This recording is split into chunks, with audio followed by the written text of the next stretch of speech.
I'm so glad you found your way here tonight. Right now, while you rest, your subconscious mind is already listening, absorbing, sorting, quietly reshaping the patterns that guide your days.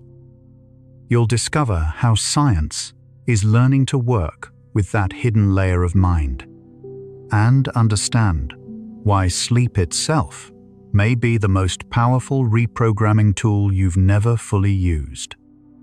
Welcome to Sleep Science Documentary. Wherever you are right now, perhaps lying in the soft dark, your body beginning to release the weight of the day, allow yourself to settle here.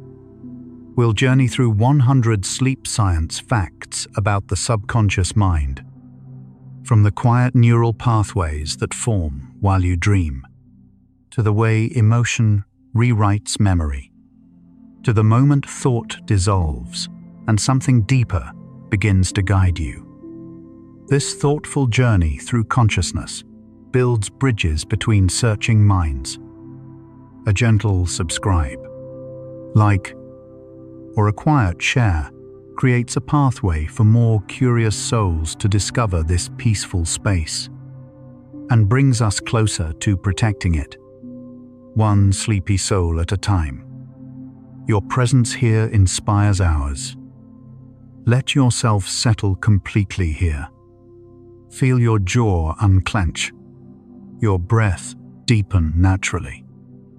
You can let these thoughts drift past without holding them. Sense that soothing heaviness enveloping you, like your consciousness slowly dimming its brightness. Thoughts dissolving into the peaceful fog of approaching sleep, safe and undisturbed. Close your eyes and breathe deeply. You're floating where memories rest safely in gentle darkness. Let your mind merge with infinite peace. And now we begin. Your subconscious mind never truly sleeps. Even now, as your body relaxes and your breathing slows, a vast network of neural activity continues beneath the surface of awareness. Researchers studying brain activity during rest have found that the default mode network, a system of regions spanning the prefrontal cortex, the posterior cingulate, and the medial temporal lobe, remains deeply active when we are not focused on the outer world. Far from being idle, this network appears to be doing something important, replaying the day, processing emotional experiences, and quietly consolidating the beliefs and expectations we carry about ourselves and the world around us. The subconscious seems less like a passenger resting in the back, and more like something quietly present, always listening, always attending, even when we are not aware. The term subconscious has a long and layered history in psychology, but modern neuroscience has begun to give it a more precise shape. Today, researchers often speak of implicit processing, mental operations that happen outside of conscious awareness but powerfully shape our behavior, emotions, and decisions. These processes include emotional associations stored in the amygdala, habitual motor sequences encoded in the basal ganglia, and deeply learned expectations that form in structures like the hippocampus and prefrontal cortex over years of repeated experience.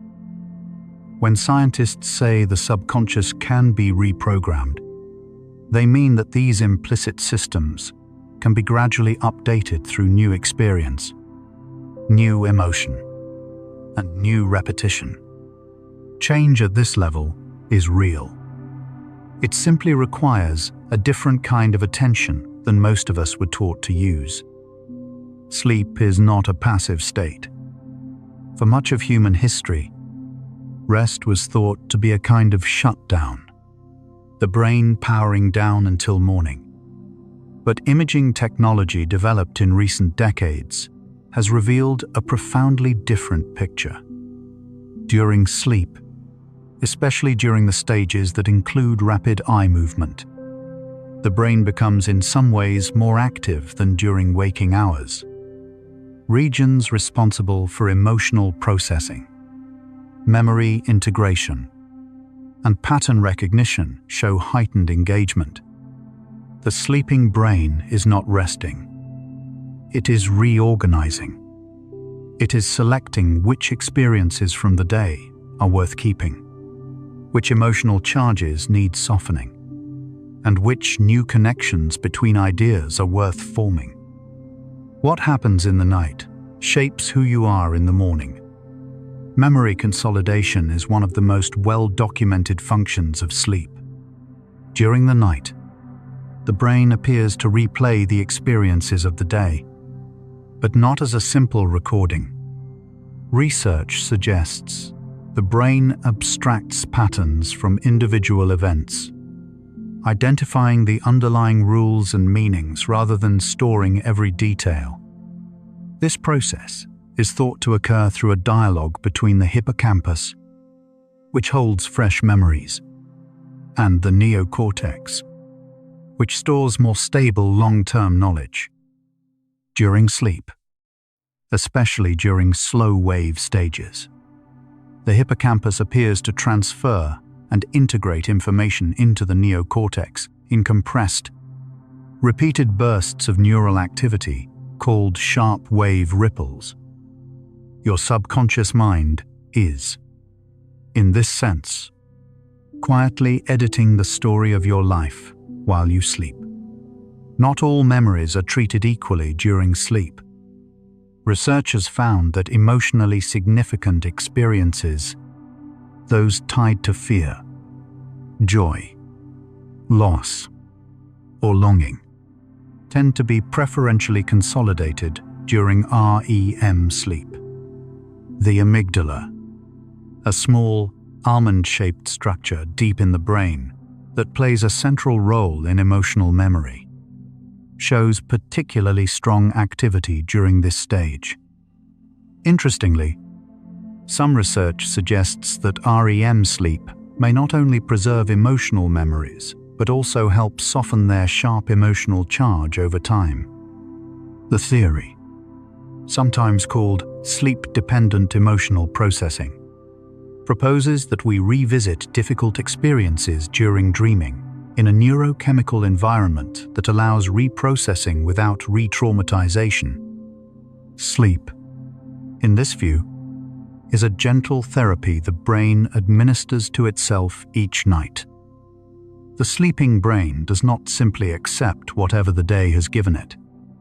Research on targeted memory reactivation has shown that specific memories can be gently strengthened during sleep by re-exposing a sleeping person to a cue, a scent, a sound that was associated with learning that material while awake. In these studies, participants who received the cue during slow-wave sleep showed better recall the following morning.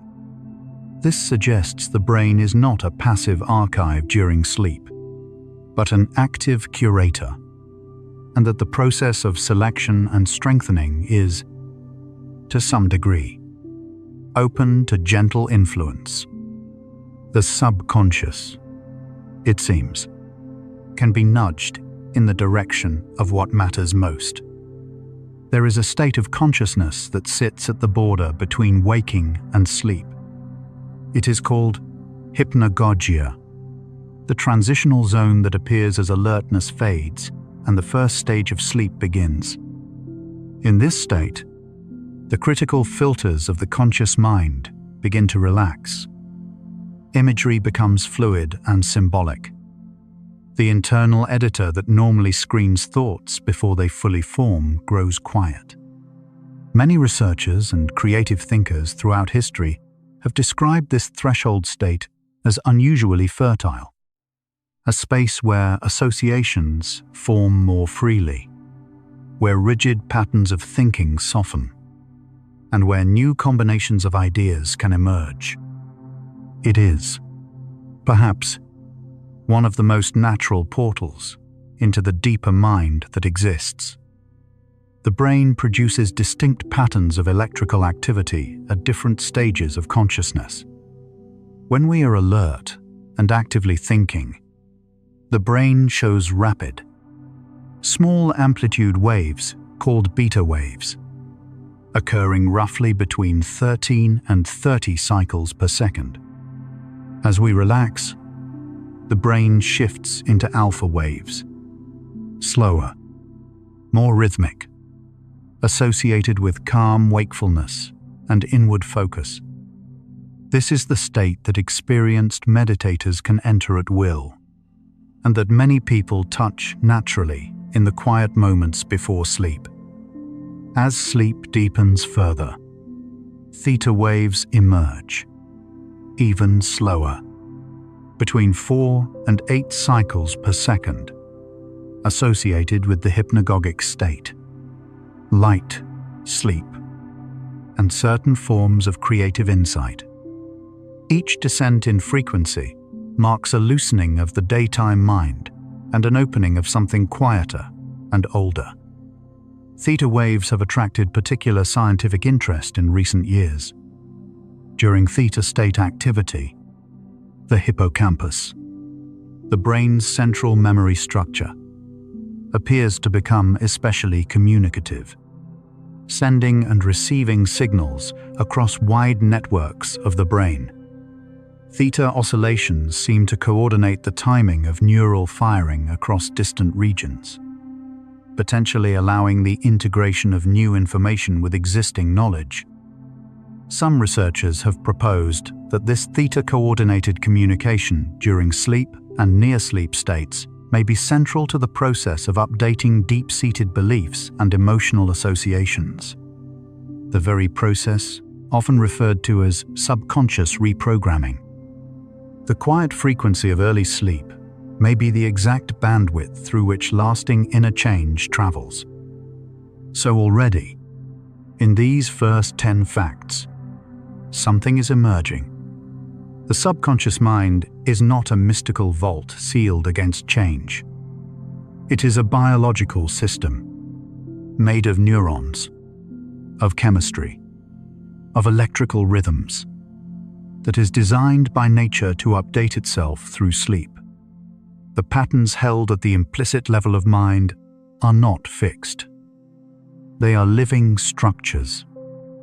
And the night, with its changing rhythms of neural activity, its fluid states of consciousness, its quiet removal of the day's defenses, is precisely when that system is most available for gentle, lasting change. We are still at the beginning of this journey, but the direction is already becoming clear. Allow yourself to settle a little deeper now. The brain's capacity to change its own structure is called neuroplasticity. For most of the 20th century, scientific consensus held that the adult brain was largely fixed, that the neural architecture formed in childhood and adolescence was permanent, and that major rewiring was not possible once maturity was reached. That understanding has been thoroughly revised. Research across the past 3 decades has demonstrated that the adult brain retains a remarkable capacity for structural and functional change in response to experience, learning, and environment. New synaptic connections form. Existing pathways strengthen or weaken based on use. Even the size and density of specific brain regions can shift in response to sustained practice or sustained change in life circumstances. The subconscious mind is not carved in stone. It is carved in living tissue, and living tissue, by its nature, can change. Sleep appears to play a specific and essential role in neuroplastic change. During waking hours, the brain's synapses, the tiny junctions between neurons where signals pass, become progressively stronger as we accumulate experience and stimulation. This synaptic potentiation is thought to reflect learning in real time. But there is a cost to continuous strengthening. The brain requires enormous energy to maintain strong synapses. And synaptic networks that grow too dense can actually interfere with signal clarity. Sleep appears to address this through a process called synaptic homeostasis, a kind of nightly pruning and calibration in which less used connections are selectively weakened, allowing the more meaningful patterns to stand out more clearly. The night does not simply add to the mind. It also refines it. One of the most intriguing areas of recent sleep research concerns what happens to the brain's waste removal system during the night. The brain has its own lymphatic-like system, called the glymphatic system, which uses cerebrospinal fluid to flush metabolic waste products from neural tissue.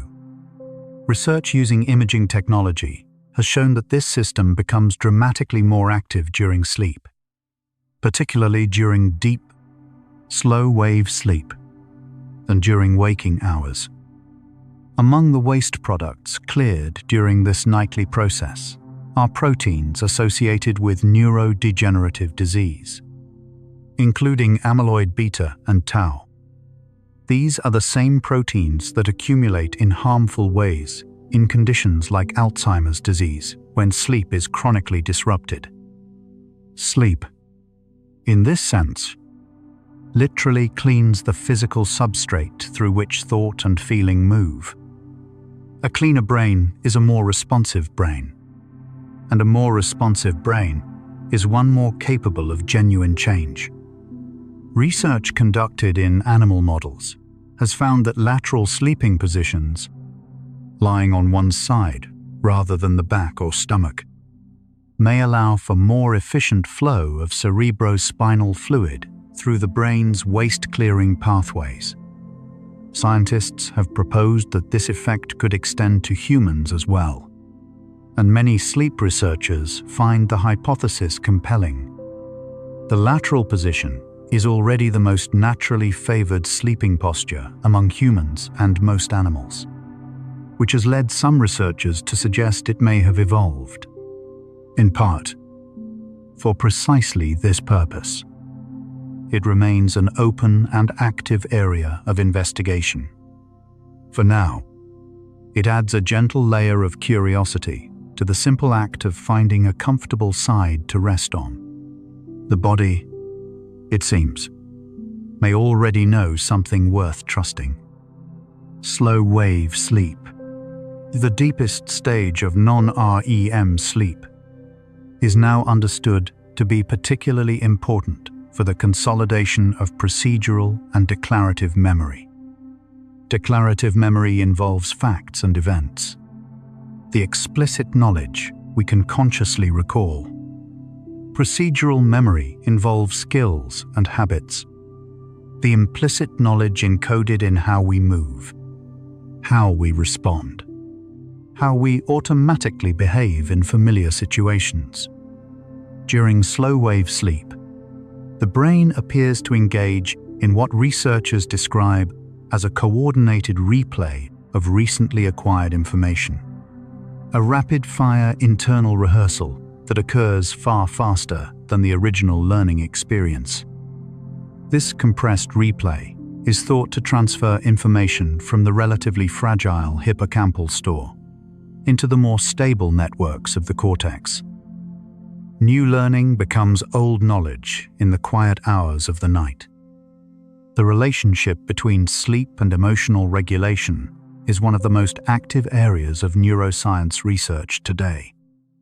Studies consistently find that even a single night of poor sleep measurably increases emotional reactivity, heightening the response of the amygdala to negative stimuli and weakening the ability of the prefrontal cortex to apply rational context to emotional signals. In other words, sleep disruption makes old fears feel fresher, old wounds feel rawer, and old patterns feel more fixed than they actually are. By contrast, adequate sleep, particularly sleep that includes sufficient REM cycles, appears to calm the amygdala and restore the regulatory capacity of the prefrontal cortex, making it easier to respond thoughtfully rather than react automatically. Rest, in this sense, is not a retreat from the work of changing. It is part of the work itself. Dreams are not random noise. For many years, one influential theory proposed that dreaming was simply a byproduct of the brain's nightly maintenance processes, essentially meaningless activation of neural circuits that the waking mind then tried to make into narrative. More recent evidence suggests a different picture. Studies examining the content and emotional tone of dreams have found consistent thematic patterns that often mirror the dreamer's most active emotional concerns and unresolved psychological tensions. The sleeping mind appears to use the relative freedom of the dream state, freed from external demands and from the inhibiting influence of the prefrontal cortex, to explore, rehearse, and sometimes resolve emotional content that the waking mind finds difficult to approach directly. Dreams may not be messages, but they may be something like processing. The mind working on itself in the only space where certain work becomes possible.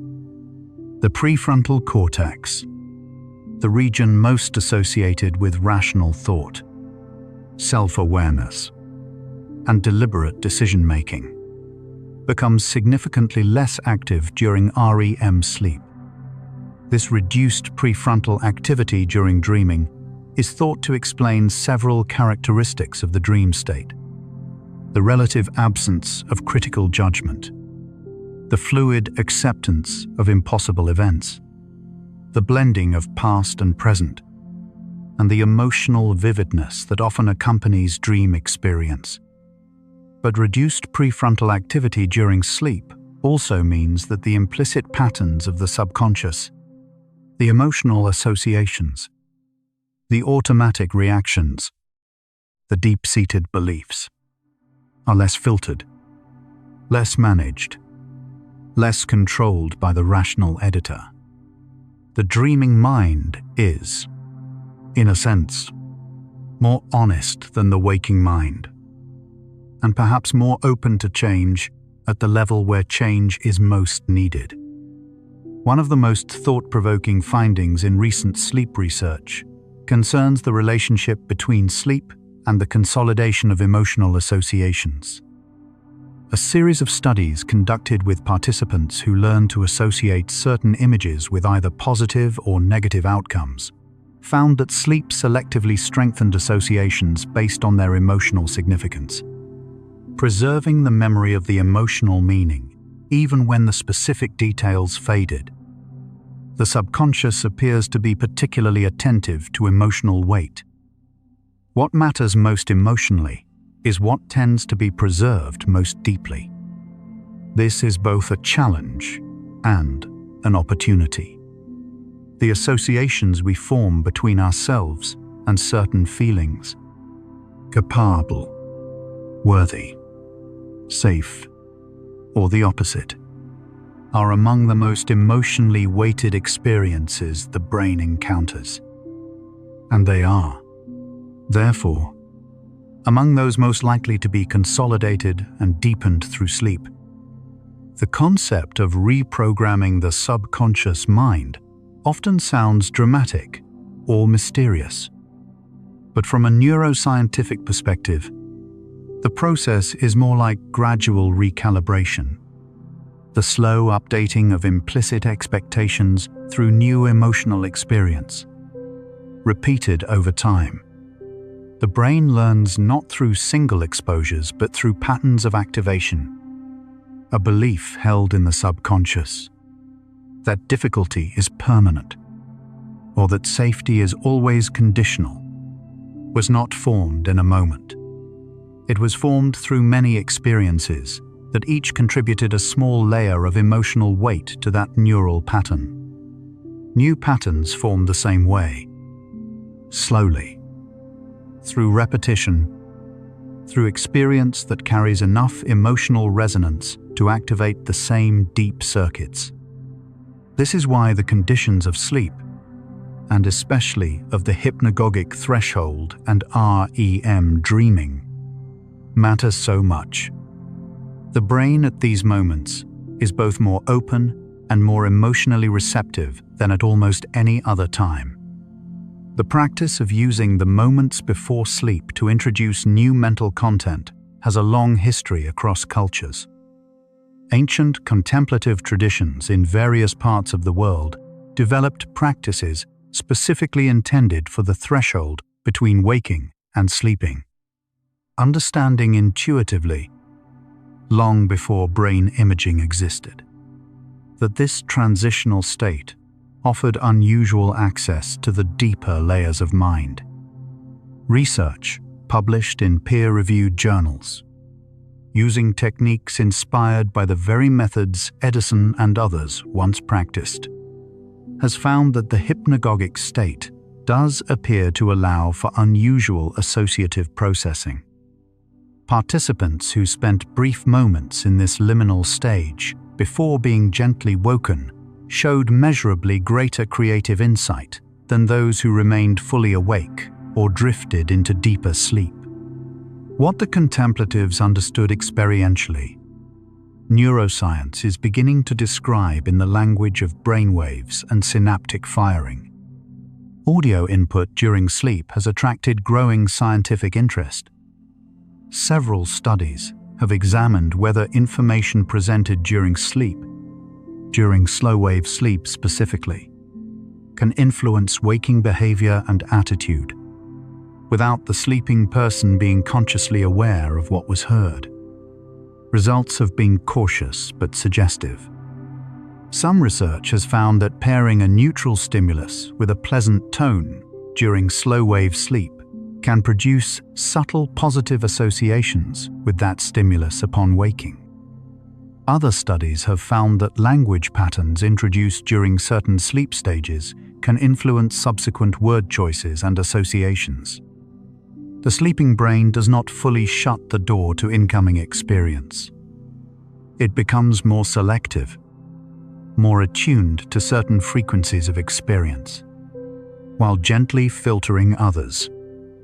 The content of thought in the moments just before sleep, the hypnagogic period, may carry particular weight. As the prefrontal cortex begins to quiet and the threshold state descends, the mind enters a condition of reduced critical filtering. Thoughts that appear in this state are not evaluated and discarded with the same efficiency as during waking. They are more likely to sink into the associative networks of the deeper mind without the usual level of conscious scrutiny. This is why the emotional tone of pre-sleep thought patterns, whether dominated by worry and self-criticism or by calm and gentle self-regard, may have an influence that extends beyond the night itself. What the mind rests in at the edge of sleep may shape, in small ways, what it wakes into. Gratitude practices before sleep have been studied in relation to both sleep quality and psychological well-being. Research, published in peer-reviewed psychology journals, has found that individuals who engaged in brief gratitude reflection before sleep showed improvements in sleep onset time, sleep duration, and ratings of sleep quality compared to control groups. Participants also reported lower levels of pre-sleep cognitive arousal. The busy, repetitive thinking that often delays the onset of rest. The mechanism appears to involve a shift in emotional tone at the pre-sleep threshold. When the mind rests in a field of mild positive affect rather than threat and rumination, the amygdala quiets, cortisol decreases, and the parasympathetic nervous system, the branch associated with rest, repair, and safety, gains influence. The subconscious learns from the emotional environment it inhabits most often. A consistent nighttime environment of calm may, over time, begin to recalibrate what the deeper mind expects to find in the world. And here, a quarter of the way through our journey, the shape of something important is becoming visible. The subconscious mind is not a sealed archive of fixed patterns. It is a living, responsive system, shaped by experience, emotional weight, repetition, and time. And the night, with its changing rhythms of neural activity, its fluid states of consciousness, its quiet removal of the day's defenses, is precisely when that system is most available for gentle, lasting change. We have not yet arrived at the full answer, but the question is crystallizing. If the night is when the deeper mind is most open, what might it mean to approach sleep with intention? Let that question rest with you now. As we continue, let's pause here and notice your body. As you breathe out slowly, appreciate each tiny cell inside. Trillions of processes working in silence. Heart beating, lungs breathing, brain quietly consolidating everything you've ever known, all without your command. Notice the gentle sensations on your skin, in your muscles, along your spine. You are a complete ecosystem, diverse, self-balancing, endlessly capable of renewal. The subconscious mind we've been exploring is not separate from this body. It is woven through it, in every reflex, every heartbeat, every dream. Now we continue. The brain operates through a system of competing networks. Two of the most studied are the default mode network, which activates during rest, self-reflection, and imaginative thought, and the task-positive network, which engages during focused, goal-directed activity. These two networks tend to be anti-correlated. When one is active, the other is typically quieted. Interestingly, recent research has found that the balance between these networks during sleep appears to influence the quality of emotional processing upon waking. Individuals who showed stronger default mode network activity during certain sleep stages reported better emotional clarity and more nuanced self-understanding the following day. The mind that wanders through itself in sleep may return to waking life more clear. Habit formation is one of the most studied forms of implicit learning. Research in behavioral neuroscience has consistently identified the basal ganglia, a group of structures deep in the brain, as central to the encoding and execution of habitual behavior. When an action is repeated enough times in a consistent context, the basal ganglia begin to assume control, allowing the behavior to run automatically without conscious deliberation. This is enormously efficient for the brain. Habits require far less metabolic energy than deliberate decision-making. The brain, as an energy-conserving system, strongly prefers to hand off repeated behaviors to this automatic system as quickly as possible.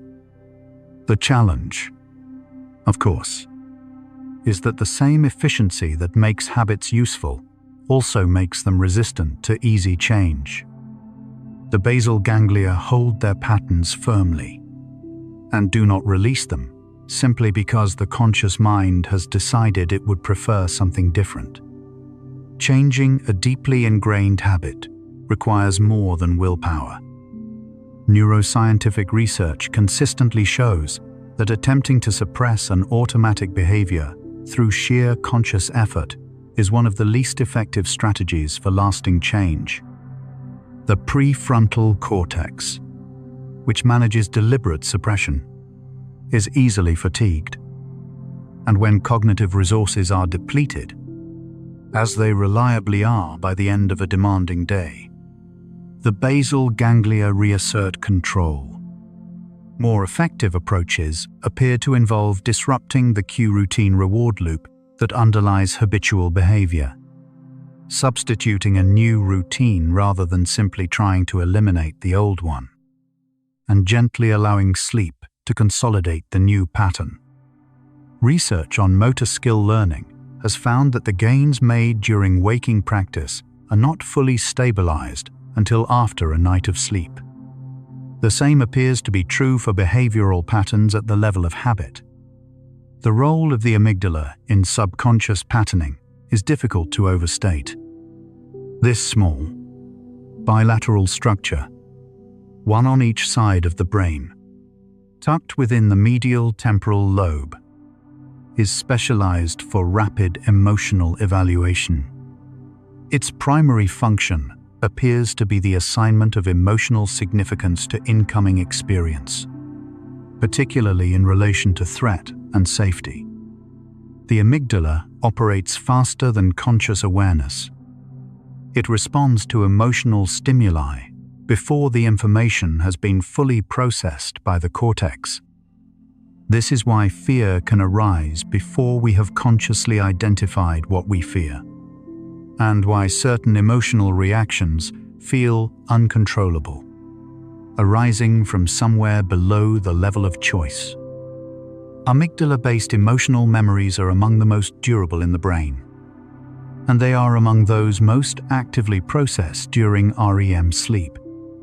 The phenomenon of extinction, the gradual softening of a fear or emotional association, is one of the most relevant processes in the neuroscience of subconscious change. Extinction does not erase the original learned association. Research has consistently shown that an extinguished fear remains encoded in the brain, capable of returning under certain conditions, particularly stress, fatigue, or a return to the original context. This is why old patterns can resurface even after long periods of apparent resolution. What extinction creates is a new, competing association, a learned sense of safety that, when sufficiently consolidated, can gently override the original response in most circumstances. Sleep, particularly REM sleep, has been found to play a central role in the consolidation of extinction learning. Participants who slept after extinction training showed more durable easing of fearful responses the following day than those who remained awake. The night consolidates not only what we fear, but what we have learned to feel safe within. The concept of cognitive reappraisal, deliberately reinterpreting the meaning of an experience to change its emotional impact, is one of the most well-supported strategies in emotion regulation research.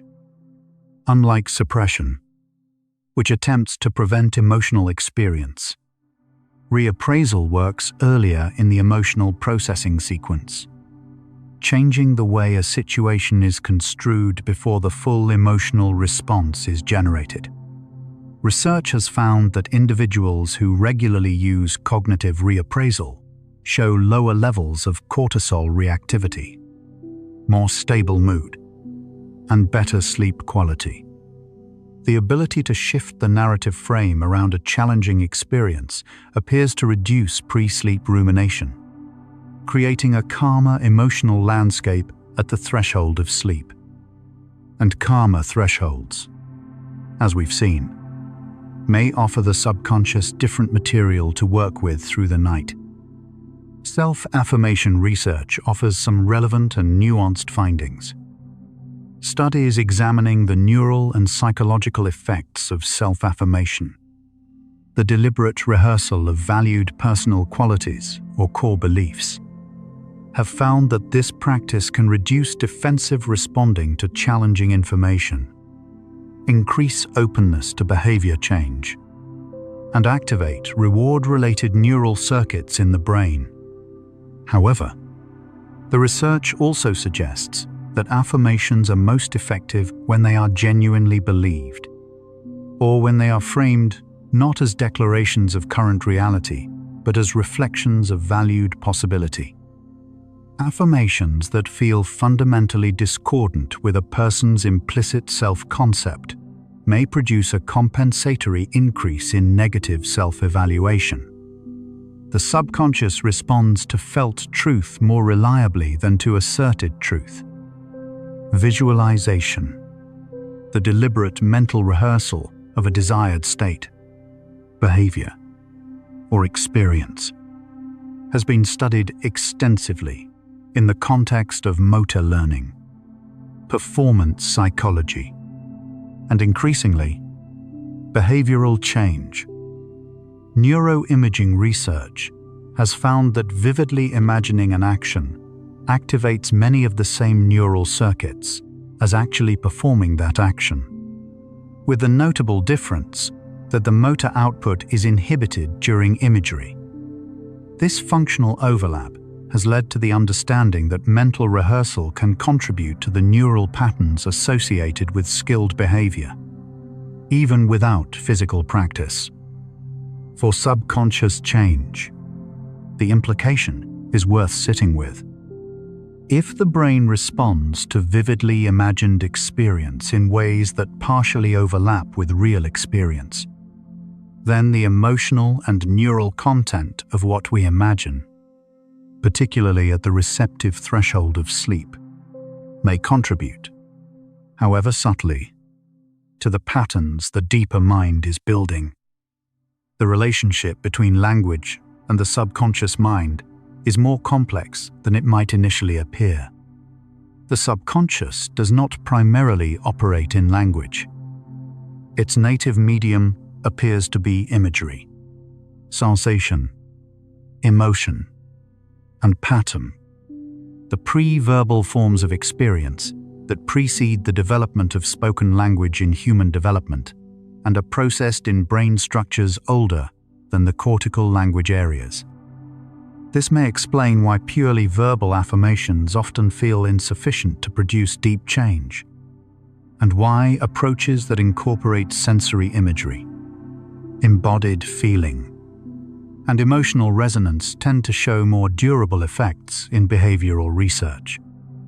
To speak to the subconscious, it appears we may need to speak something closer to its own language, felt, vivid, and emotionally alive. Breath is one of the most direct physiological pathways to the subconscious body state.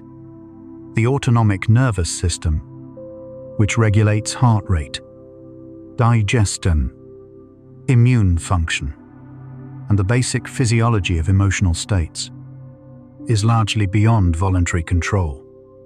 But breathing is one of the few functions that bridges voluntary and involuntary regulation. By deliberately slowing and deepening the breath, we activate the vagus nerve, the largest component of the parasympathetic nervous system, and trigger a cascade of physiological changes associated with calm. Reduced heart rate, lower blood pressure, decreased cortisol, and increased activity in the prefrontal cortex. These physiological changes do not merely accompany calm, they appear to generate it. And a body in a calmer state is one whose implicit systems are more open to updating rather than defending. The vagus nerve has emerged as a major focus of research in the past decade. This long, wandering nerve, the name comes from the Latin for wandering, runs from the brainstem down through the heart, lungs, and digestive tract, carrying signals in both directions between the body and the brain. Researchers have found that higher vagal tone, a measure of the nerve's baseline activity and responsiveness, is associated with greater emotional flexibility, more effective stress recovery, stronger social connection, and better sleep quality. Practices that increase vagal tone over time include slow rhythmic breathing, gentle physical movement, social engagement, and consistent sleep. Many of these practices overlap with what behavioral research has found to support positive subconscious change. The body and the deeper mind are not separate systems. They are, in many ways, the same system seen from different angles. The immune system and the subconscious mind communicate more directly than most people realize. The field of psychoneuroimmunology studies the bidirectional relationship between psychological states, neural activity, and immune function. Research in this field has found that chronic stress, negative affect, and social isolation all measurably affect immune function, influencing inflammatory markers and the body's capacity to respond to changing conditions. Conversely, positive psychological states, strong social connection, and consistent sleep support immune health. The implicit emotional patterns carried in the subconscious, the chronic sense of threat or safety, the habitual stance of contraction or openness, influence the chemical environment of the body at the deepest levels. To tend to the deeper mind is, in some measure, to tend to the body it inhabits. Beyond processing emotion, dreams may serve as a kind of rehearsal space. Research in evolutionary psychology has proposed that dreaming allows the mind to simulate complex social scenarios and uncertain situations, running through possibilities in a consequence-free space. In this view, the sometimes strange narratives of dreams are not random but purposeful. The mind practicing, preparing, quietly rehearsing the shape of what tomorrow might require.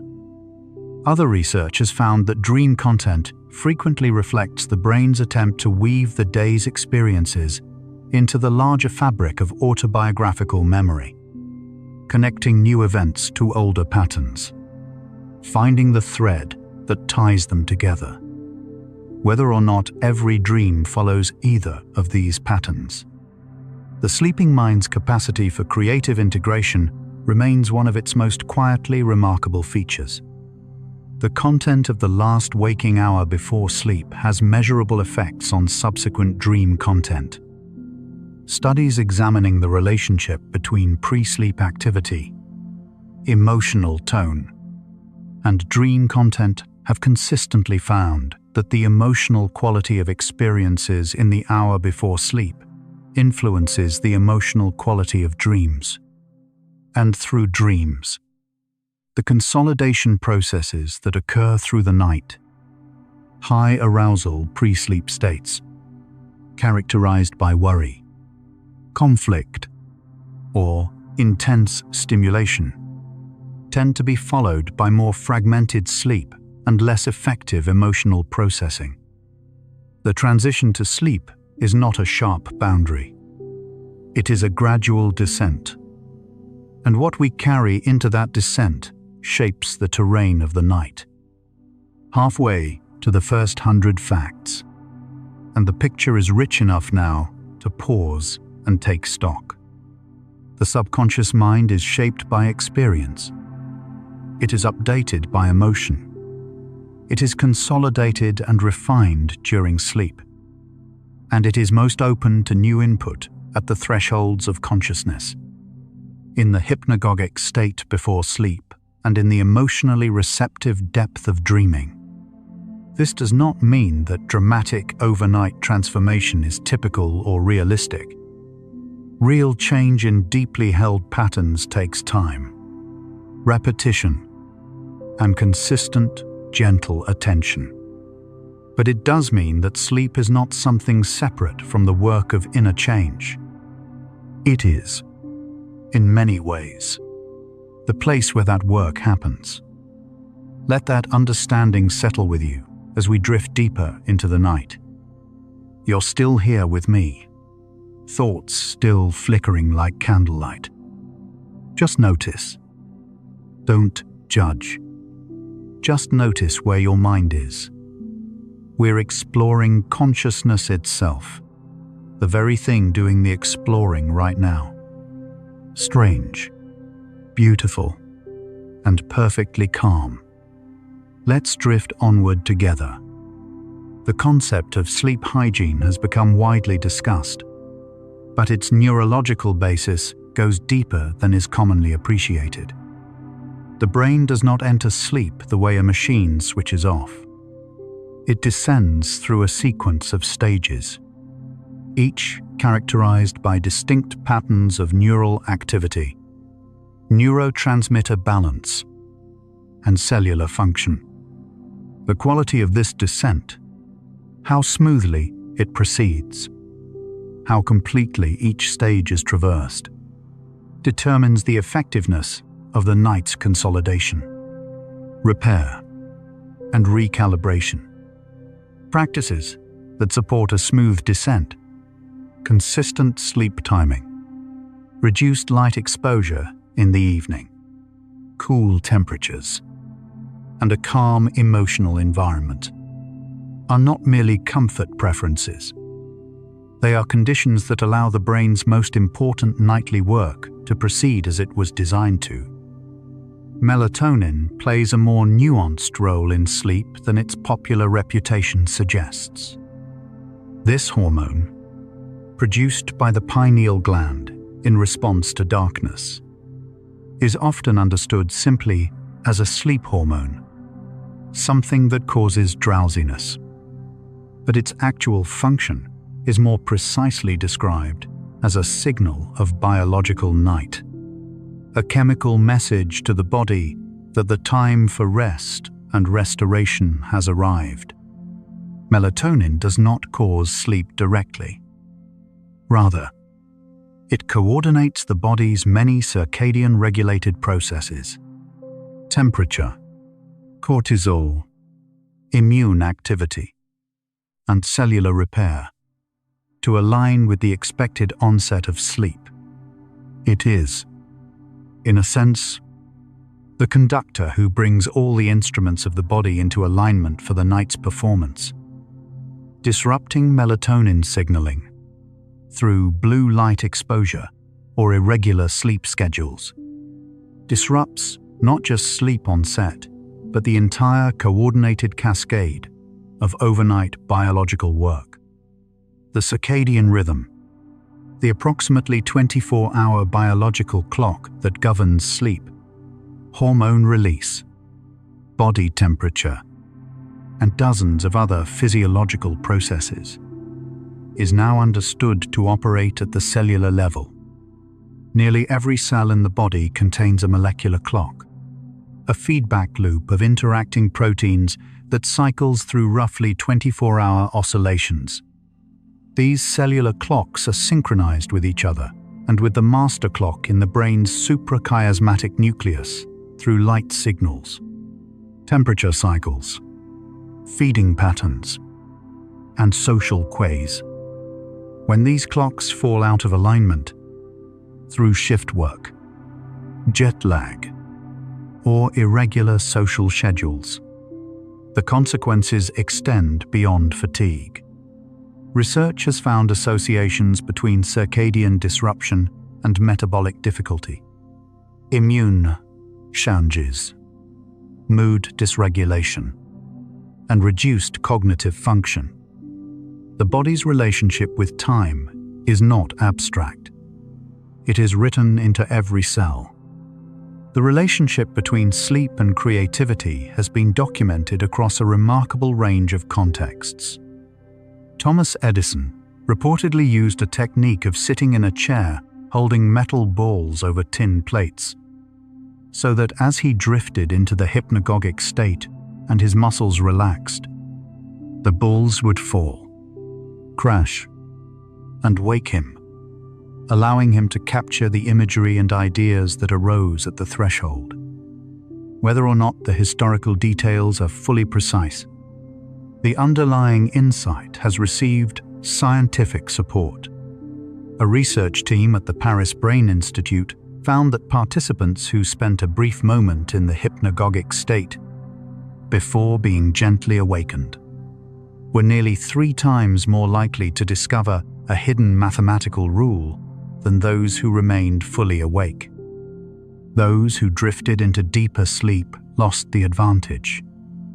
The threshold state, it seems, offers something that neither full waking nor full sleep can provide. Sleep disruption has measurable effects on self-perception. Research in social and cognitive psychology has found that even moderate sleep restriction, defined in many studies as sleeping 4 to 6 hours per night for a week, produces changes in how people evaluate themselves, their capabilities, and their futures. Sleep-restricted individuals show increased self-critical thinking, reduced confidence in their ability to manage challenges, and a tendency to interpret ambiguous social signals more negatively. They also show reduced access to positive autobiographical memories and a flattened sense of personal continuity across time. In other words, reduced sleep does not merely make us tired. It makes us seem, to ourselves, smaller than we actually are. And a mind that perceives itself as small may find it harder to imagine or reach towards something larger. The relationship between sleep and self-compassion is an emerging area of research. Studies examining self-compassion, the practice of extending toward oneself the same care and understanding one might offer a good friend, have found consistent associations between this quality and better sleep. Individuals who score higher on measures of self-compassion report lower levels of pre-sleep rumination, less sleep-related anxiety, and more restful and restorative sleep experiences. The mechanism appears to involve emotional regulation. Self-compassion reduces the threat-based processing that activates the amygdala and sustains cortisol elevation into the night. In a kinder internal environment, the body is more easily able to begin the descent into rest. To treat oneself gently at the threshold of sleep is not sentimentality. It appears to be practical neuroscience.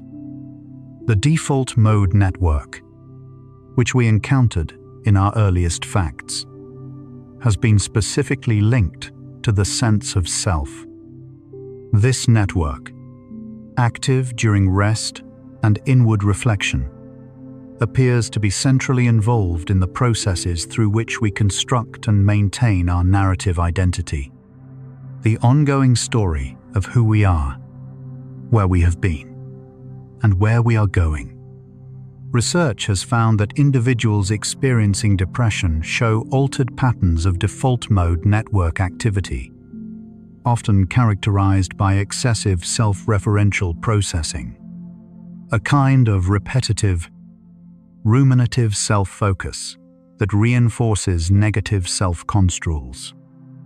Sleep disruption has been found to intensify these patterns, while adequate sleep tends to restore more balanced default mode activity, allowing the self-narrative to incorporate a wider range and more nuanced interpretation of experience. The story the mind tells about itself, in part, a product of how well it has rested. Music has a measurable effect on the transition into sleep. Research examining the use of slow, non-stimulating music before and during sleep has found that it can reduce sleep onset time, increase time spent in deep sleep stages, and improve subjective sleep quality. The proposed mechanisms include reduced autonomic arousal, slower respiration, and a gentle entrainment of the brain's electrical rhythms toward lower frequencies. Certain qualities of music appear particularly supportive of this process. Tempos between 60 and 80 beats per minute, consistent volume without sharp variations, absence of lyrics, and musical structures that avoid strong resolution and tension cycles that might sustain alertness. In many ways, what effective sleep music offers is what effective subconscious access more broadly seems to require. A sustained, gentle, predictable field that does not demand active processing. The relationship between nature sounds and nervous system calming has received growing scientific attention. Studies using both subjective self-report and physiological measures have found that exposure to natural soundscapes, rain, flowing water, forest ambience, ocean waves, consistently reduces markers of stress and autonomic arousal compared to silence or to urban sound environments. Neuroimaging research has found that nature sounds shift attentional focus from internally directed, ruminative processing toward a more outwardly directed, relaxed attention. The same direction of shift associated with reduced default mode network rumination. There is something about the sound of water and wind and living things that the nervous system appears to recognize. Something older than language, more fundamental than thought, that signals a kind of safety the body responds to with genuine relief.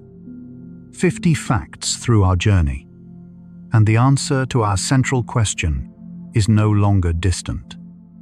How does one reprogram the subconscious mind through sleep? Not through force. Not through repetition that bypasses the body.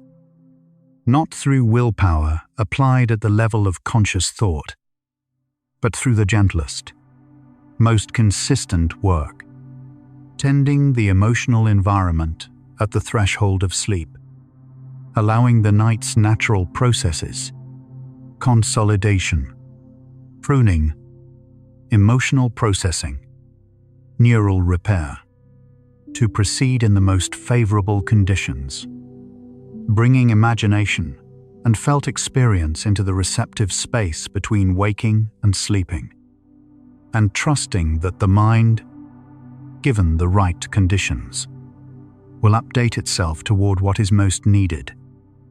We are halfway through. Let's continue more slowly now. And imagine, even when everything seems quiet, the mind is always full of waves, vibrations, invisible currents of process and repair. The space inside you is never truly empty. Beneath the surface of awareness, something is always moving, always tending, always organizing toward wholeness. Imagine you're floating on a still lake, and beneath the surface, there's always a gentle current, working without effort, carrying what needs to be carried, letting go of what can be released. You don't need to do anything. The deeper mind already knows what it is doing. Now we continue the journey. The brain's capacity to learn during sleep is not unlimited. Research on targeted memory reactivation has been careful to note that sleep does not simply absorb all incoming information. The sleeping brain appears highly selective, prioritizing material that was emotionally significant, well encoded before sleep, and consistent with the brain's existing organizational structures. This selectivity has an important implication. Preparation before sleep matters. The material we engage with thoughtfully and emotionally before the night begins is more likely to be worked with during the night. Sleep does not do the work alone. It completes work that waking attention has already begun. The phenomenon of sleep-dependent insight has been documented in elegant experimental designs. In one well-known series of studies, participants were given a complex number transformation task that could be solved through a laborious step-by-step procedure or through a hidden shortcut. After 8 hours of sleep, nearly 3 times as many participants discovered the hidden shortcut compared to those who spent the same hours awake. Sleep seemed to allow the brain to find a simpler, the more elegant path through the same problem. This may be because sleep allows the brain to step back from the specific steps of a procedure and perceive the broader pattern. To see, in a sense, the shape of the forest rather than the individual trees. The imagery that arises in the hypnagogic state often carries symbolic or metaphorical qualities. Researchers studying hypnagogic experience have noted that the imagery is typically more fluid, more condensed, and more symbolically rich than ordinary waking thought, resembling in many ways the imagery of dreams, but occurring while a thin thread of awareness still connects to the waking world. Some sleep researchers have proposed that this imagery reflects the brain's early attempts at the kind of pattern abstraction that characterizes deeper sleep processing, beginning to see the emotional and experiential material of the day in terms of its underlying shapes rather than its specific details. The symbolic mind is already at work before full sleep arrives. NREM and REM sleep serve complementary but distinct functions in memory and emotional processing. Non-rapid eye movement sleep, particularly the slow wave stage, appears most important for the stabilization and transfer of factual and procedural memory, and for the physical restoration of neural tissue through glymphatic clearance and synaptic homeostasis. Rapid eye movement sleep appears most important for emotional memory processing, for the integration of emotionally significant experience into existing autobiographical narratives, and for the creative association of disparate information. A full night's sleep includes multiple cycles of both. Cutting sleep short, even by an hour or two, disproportionately reduces the REM-rich final cycles of the night, which are among the most valuable for emotional well-being. The social dimension of sleep is underappreciated. Research has found that loneliness, even mild social disconnection, measurably affects sleep. Individuals experiencing loneliness show more fragmented sleep, spend less time in slow-wave sleep, and report more hypervigilant pre-sleep arousal, consistent with an amygdala that remains alert to potential threat even through the night. Conversely, feelings of social safety, the sense of being reliably connected to others who care, appear to support smoother sleep architecture and more effective emotional processing during the night. The subconscious mind does not make its evaluations of safety in isolation. It draws on the full landscape of relational experience, and in the warmth of felt connection, it seems to rest more deeply. Temperature plays a quietly significant role in sleep architecture. The brain initiates sleep onset partly through a drop in core body temperature. This is why a slightly cool room, research consistently suggests somewhere in the range of 60 to 67 degrees Fahrenheit for most adults, tends to support better sleep than a warm one. The body's peripheral blood vessels dilate in the evening hours, releasing heat to the environment. And this thermal regulation is a key component of the cascade leading to sleep. When the sleeping environment is too warm, slow-wave sleep tends to be lighter and more fragmented. When it is comfortably cool, the body finds its natural descent more easily. The body knows its way to rest. The conditions we provide either support or gently interrupt that ancient knowing. The gut-brain axis, the bidirectional communication pathway between the digestive system and the brain, influences sleep in ways that are only beginning to be well understood. Research has found that the microbiome, the vast community of microorganisms residing in the digestive tract, produces neurotransmitters, including serotonin and GABA, that play roles in mood, anxiety, and sleep regulation. Conversely, consistent and adequate sleep appears to support microbiome health through its regulation of immune function and cortisol patterns.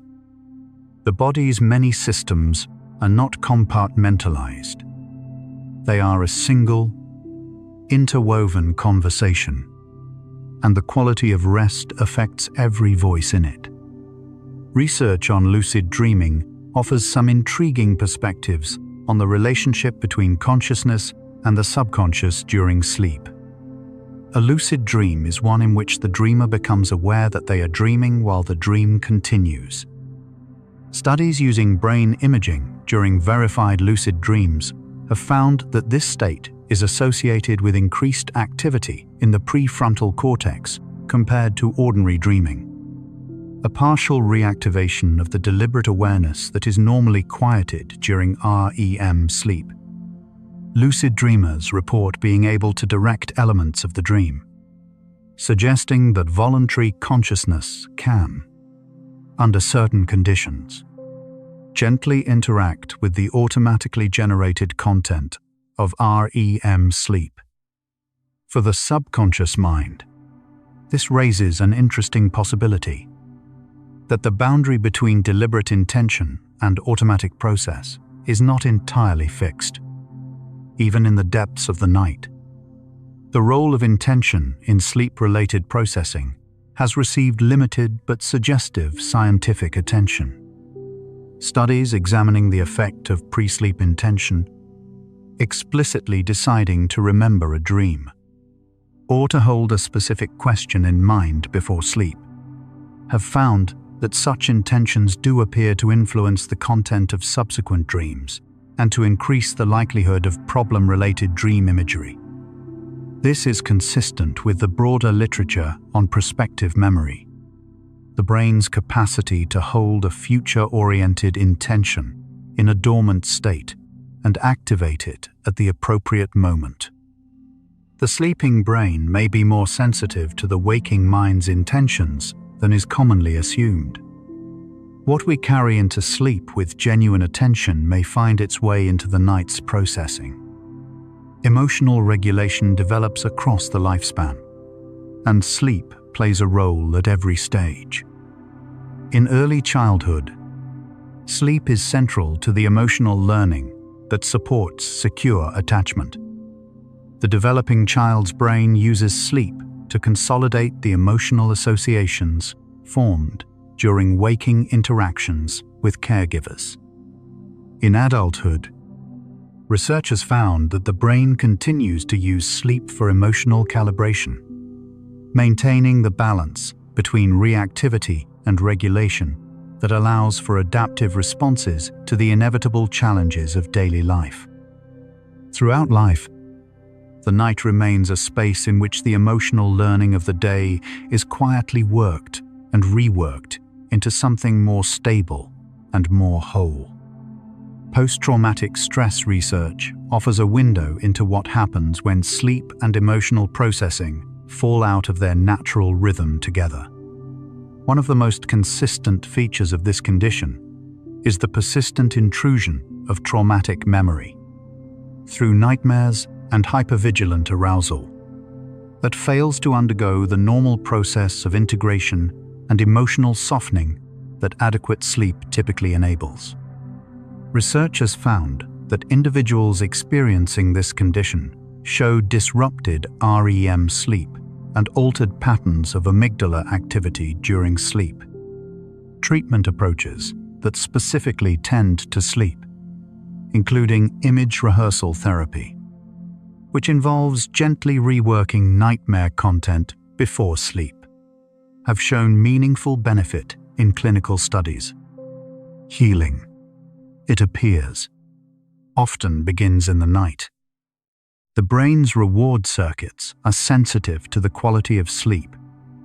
Without adequate rest, the brain's reward-related regions become more sensitive to immediate gratification, while the prefrontal cortex's quieter voice of long-term perspective becomes harder to hear. The result is a subtle shift in the balance between impulse and reflection, a state associated with less careful decision-making and reduced connection to long-term well-being. Well-rested individuals show a more balanced internal landscape, one capable of appreciating present experience without being dominated by it, and of sustaining motivation toward goals that unfold across longer timescales. To sleep well is, in some gentle sense, to choose more freely. There is a quality of mind associated with deep relaxation that researchers have called open monitoring. Unlike focused attention, which narrows and concentrates awareness on a specific object, open monitoring involves a broad, receptive, attentional stance in which the contents of awareness are observed as they arise without elaboration or judgment. This mode of attention has been associated with increased alpha and theta wave activity, reduced default mode, ruminative processing, and enhanced access to creative and associative thinking. It is also, notably, the attentional quality that characterizes the most restful pre-sleep state. The mind still aware, but no longer reaching or defending or effortfully holding any particular content. To rest, the grasping quality of attention may be the most direct preparation for the deeper mind's nightly work. Research on meditation and sleep has produced a consistent pattern of findings. Long-term meditators show differences in sleep architecture compared to non-meditators, including higher proportions of slow-wave sleep, more stable REM cycles, and better subjective sleep quality. They also show differences in the activity of the default mode network that suggest reduced ruminative processing during rest. Even relatively brief mindfulness training, in the range of 6 to 8 weeks in controlled studies, has been found to improve sleep quality in adults with moderate sleep difficulties, reduce pre-sleep cognitive arousal, and decrease reliance on sleep medication. The practice of turning attention inward with kindness and without agenda may be, among other things, a practice of preparing the deeper mind for the night. We are now deep in our journey, and the understanding that has been forming through 65 facts is this: the subconscious mind is not a locked room. It is a living system, shaped by experience, responsive to emotion, and continuously updated through the processes of sleep. To allow change in the subconscious is not primarily a conscious act.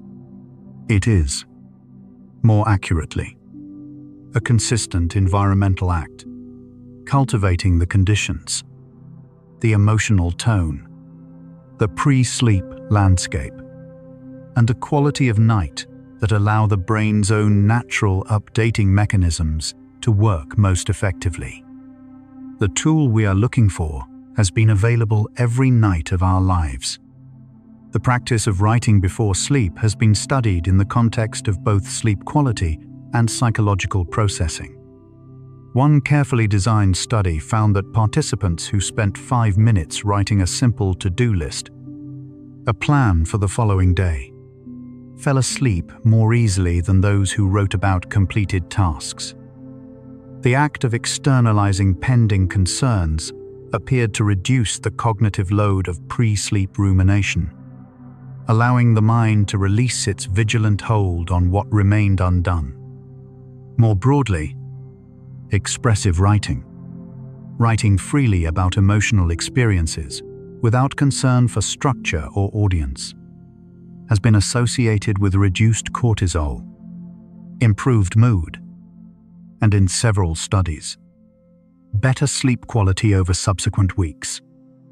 What is held inside without expression may sustain a low-level activation that persists into the night. What is expressed may, in some measure, be released. The breathing pattern we carry into sleep influences the depth and quality of the rest that follows. Slow, diaphragmatic breathing, the deep belly breathing that infants do naturally, and that most adults gradually lose as a habitual pattern, activates the parasympathetic nervous system and reduces the activity of the stress response system.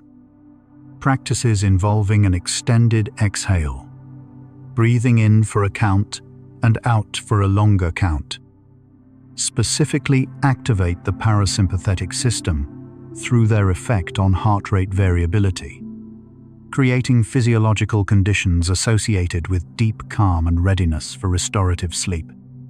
The body has its own pathway to the deeper mind. It begins with the breath.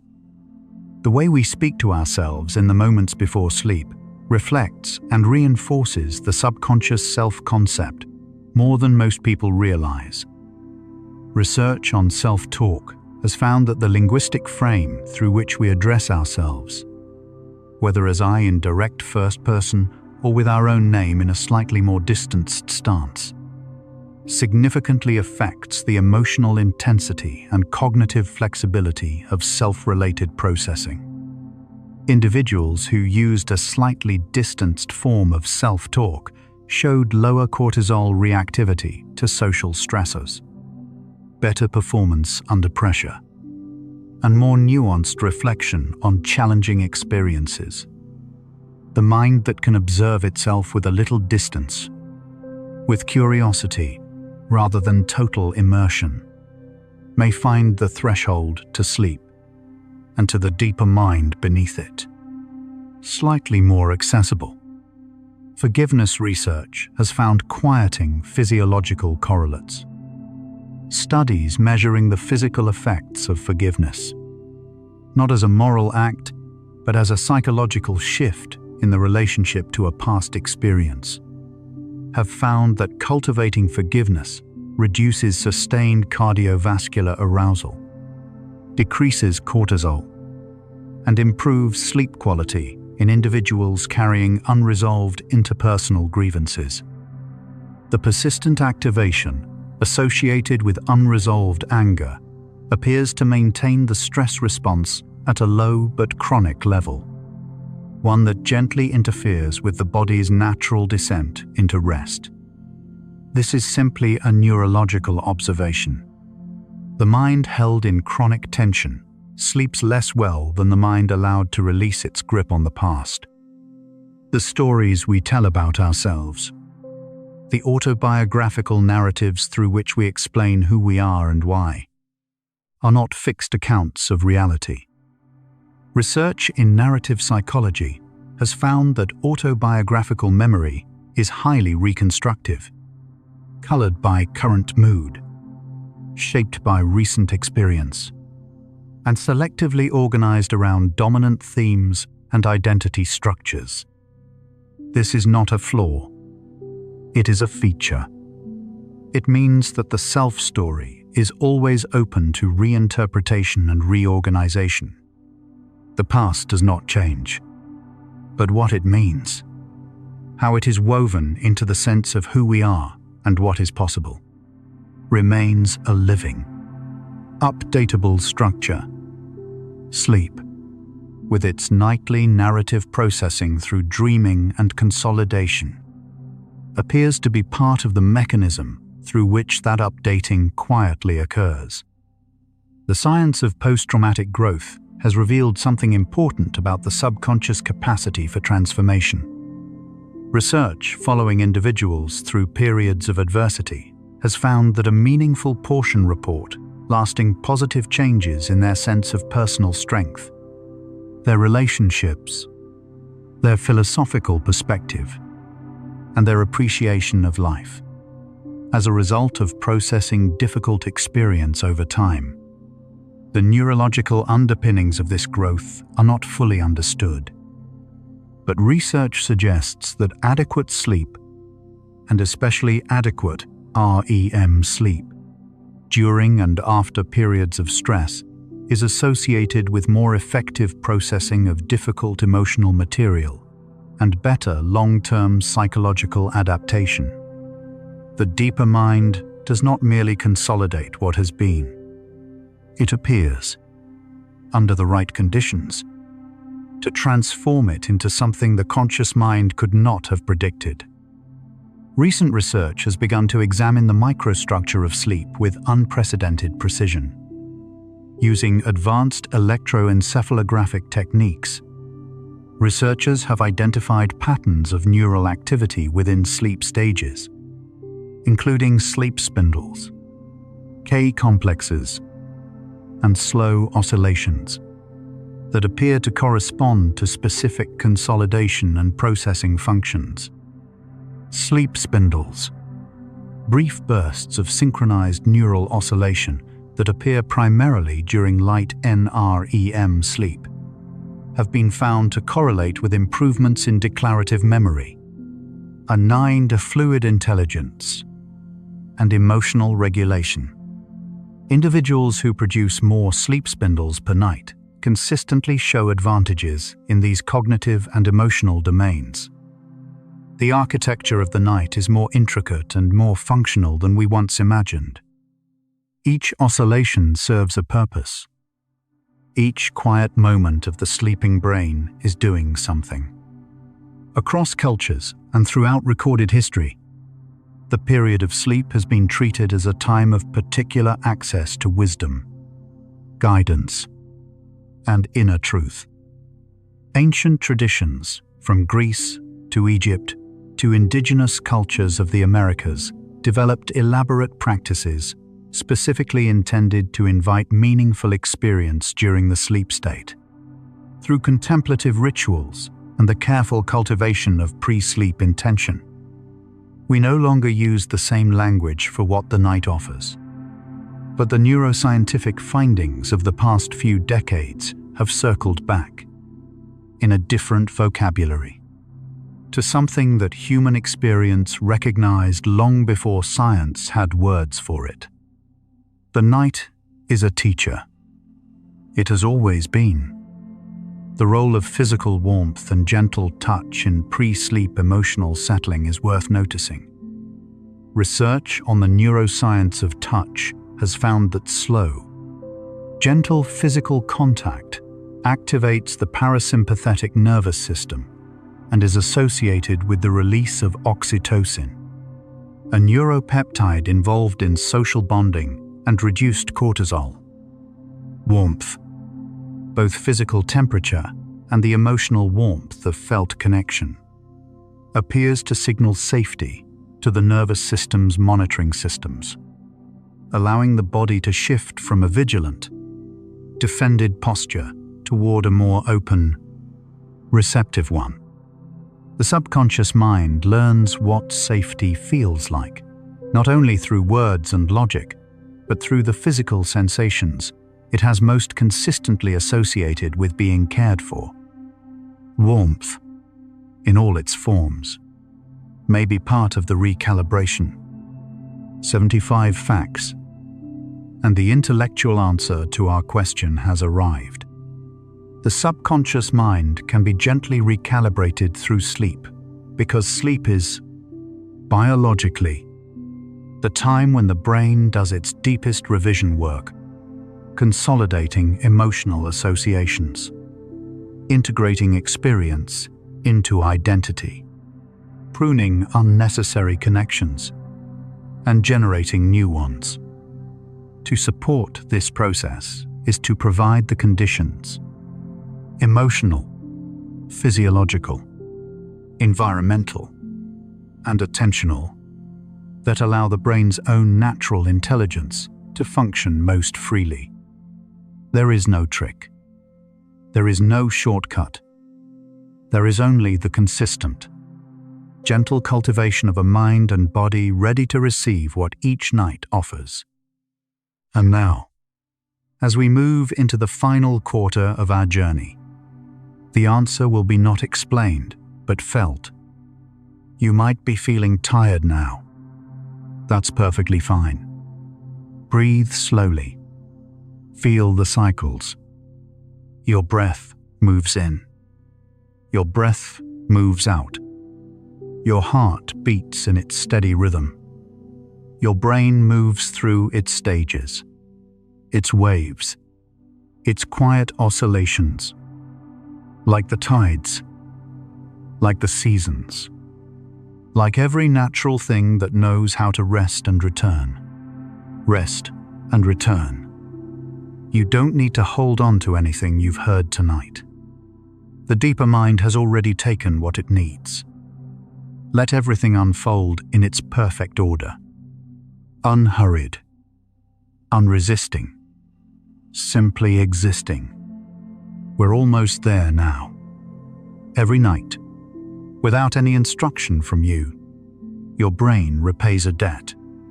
The neurons that fired all day, the circuits of worry and planning and memory and perception, are gently tended. Metabolic waste cleared.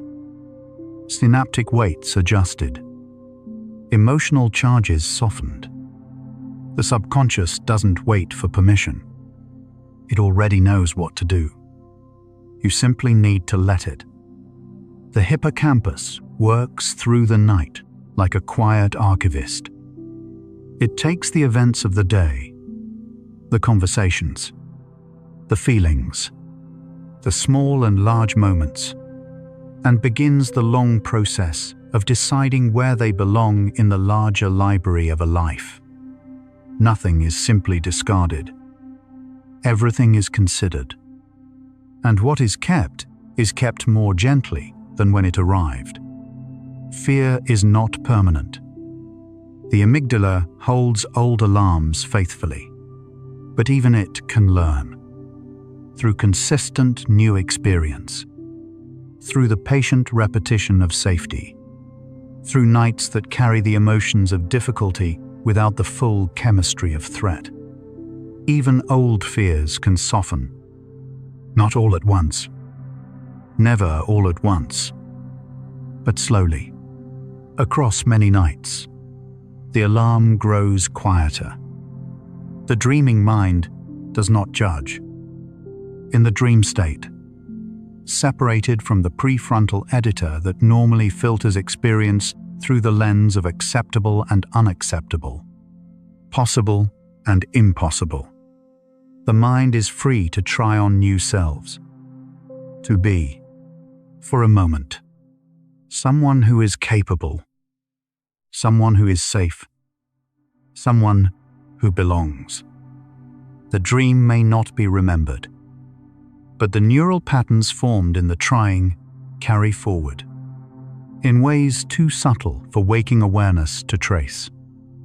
New habits are fragile in the waking hours. They depend on conscious attention, on favorable circumstances, on the depletion of competing patterns that are older and more deeply encoded. But after sleep, research consistently finds new learning is more stable, less easily disrupted, more smoothly integrated into the existing architecture of the mind. The morning after a night of good sleep carries something the day before could not quite hold. The body's cells tend to themselves in the quiet hours. Growth hormone, responsible for cellular maintenance and tissue restoration, is released primarily during the first slow-wave sleep cycle of the night. Skin, muscles, immune cells, neural tissue, all attended in the darkness. The subconscious mind and the subconscious body are on the same schedule. Both do their deepest work when the surface is still. The self is not fixed. This may be the most important thing neuroscience has revealed. Not about sleep specifically, but about the nature of the mind that sleep tends. The beliefs, expectations, and habitual patterns that constitute the sense of self are not bedrock. They are living structures, shaped by experience, responsive to consistent new input, and continuously revised through the very processes that fill our nights. What we are is, in some essential way, still becoming. The theta wave and the alpha wave, the slow wave and the spindle, the sharp wave ripple and the REM oscillation, each a different frequency of the brain doing its invisible work, each a different movement in the long, patient symphony of a mind that knows how to care for itself, if only we allow the conditions for that care to unfold. Research on neurogenesis, the birth of new neurons, has found that even the adult brain produces new cells in certain regions, particularly the hippocampus.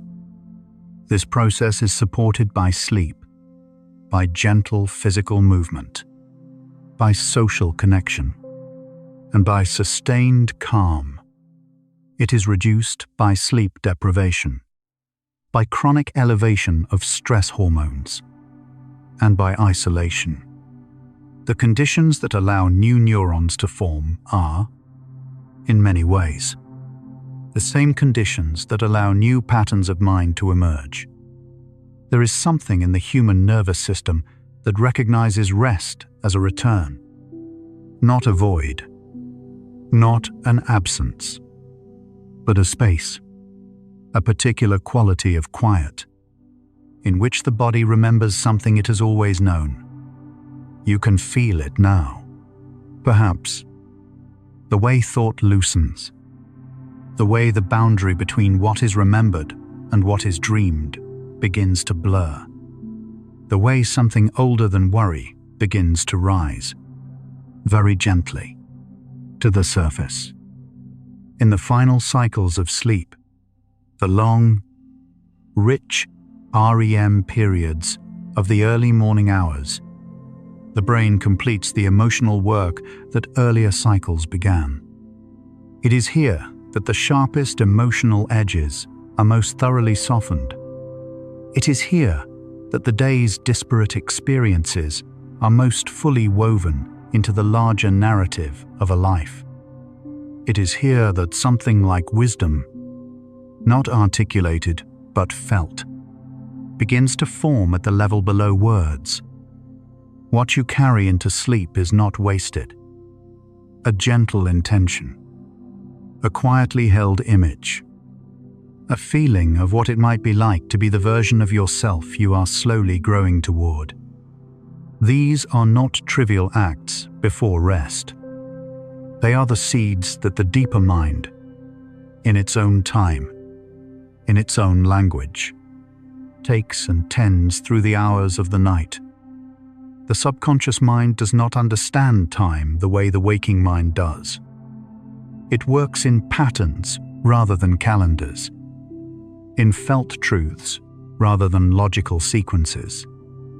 This is why change that seems slow to the conscious mind, measured in days and weeks without visible result, can accumulate in the deeper layers without being noticed, until one day something has simply shifted, and the old pattern no longer fits the way it used to. The night has been working all along. Each breath you take right now is tending you.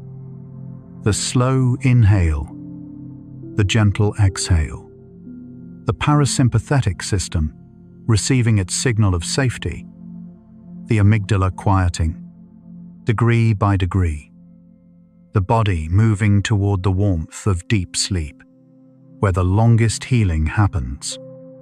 Could sleep help reprogram the subconscious mind?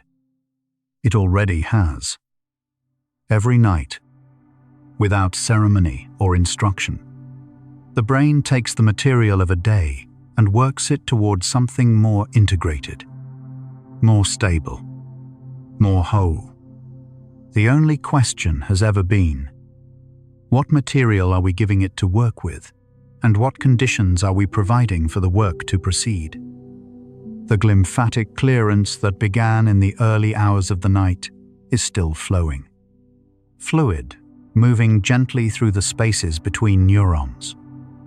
The physical foundation of thought, quietly renewed, ready for whatever tomorrow asks of it. The mind that will wake in the morning is already being prepared. There are forms of knowing that only rest can reveal. The insight that comes on waking, not remembered from a dream, but simply present, where confusion had been the night before. The decision that has somehow made itself, the perspective that has shifted without the conscious mind having done anything. This is the subconscious mind completing its work and delivering it quietly across the threshold of sleep. The brain you were born with was already unlike any other that had ever existed. The brain you have now has been shaped by every experience, every relationship, every night of sleep, every moment of learning and loss and return. And it is still changing, slowly, continuously, in the quiet hours as much as in the active ones. Neuroscience is still young. There is far more that remains unknown about the deeper processes of sleep and mind than what has yet been discovered. But what has been discovered is already enough to suggest something quietly profound. The capacity for inner change is not exceptional. It is ordinary. It is built into the biology of every mind that breathes and rests and dreams. You don't need to do anything more tonight. You've traveled far. You've carried 100 facts through the long corridor of the night. From the alert attention of the first minutes to wherever you are now, in the soft territory near sleep. Whatever the deeper mind needed from this journey, it has already taken. The rest belongs to you. And so, our quiet journey through the subconscious mind comes to a gentle close. We've traveled from the first flickering of neural activity in the earliest facts, from the discovery that the sleeping brain is anything but idle, to the deep, almost wordless understanding that has settled somewhere below conscious thought as we approached the end. We've glimpsed the glymphatic system doing its quiet work. We've felt the rhythm of theta waves and the patient labor of the hippocampus. We've understood that the dreaming mind is not a stage but a process, not a story but a form of tending. And we've arrived at something that perhaps needed no facts to be true, but that the facts have helped us trust more fully. The night has always been caring for you. Sleep reminds us that the most important work is not always the work we are aware of doing. Much of what makes us who we are, the deepest beliefs, the emotional reflexes, the sense of what is possible, is shaped in the quiet hours, in the spaces between thought, in the patient reorganization that happens while the surface of the mind grows still. We do not need to understand every mechanism. We only need to allow the conditions for it to proceed. In these final minutes, Take the deepest breath you can. Think about the unity of everything we've explored tonight. Every neuron, every wave, every quiet cycle of the sleeping brain working toward wholeness. You are not separate from this process. You are the process. Think about consciousness itself, yours, and all the others who have listened to these same facts in their own quiet dark, perhaps all connected in ways we don't yet understand. You are not alone in the universe of minds. Let your entire being dissolve into the ocean of consciousness, into dreamless rest, into the space before thought, where the deeper mind works without interference, and where something like healing has always been quietly, faithfully underway. This quiet journey through the mind is something others might need too. A gentle like or subscribe could guide another sleepless soul to this peaceful space. One soft tap, one peaceful night at a time. But there's no need to do anything now. Nothing at all. You've traveled far tonight, farther than most journeys take you. You can allow these thoughts of sleep and subconscious mind and the quiet work of the night to fade now, like the last light dissolving before dark, leaving only the warm, heavy, calm behind. Let your breathing deepen. Let your body feel heavier, as if the earth itself is gently holding you, drawing you down into its patient stillness. If sleep comes, let it carry you like a slow current beneath still water, smoothly, inevitably, into a realm where time and weight no longer matter. If your eyes are still open, there is another video waiting, ready to carry the journey forward. But if they're closed, stay there. Stay in the darkness that feels safe and familiar and your own. Tomorrow, the subconscious will still be there, still tending, still learning, still quietly revising the story of who you are becoming. But tonight belongs to rest. Sleep well, dear mind. And remember, the night has always known how to care for you.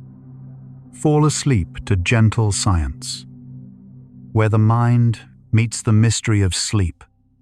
Dream deeper with bedtime science. Relax, listen, and drift into what the night offers. Good night.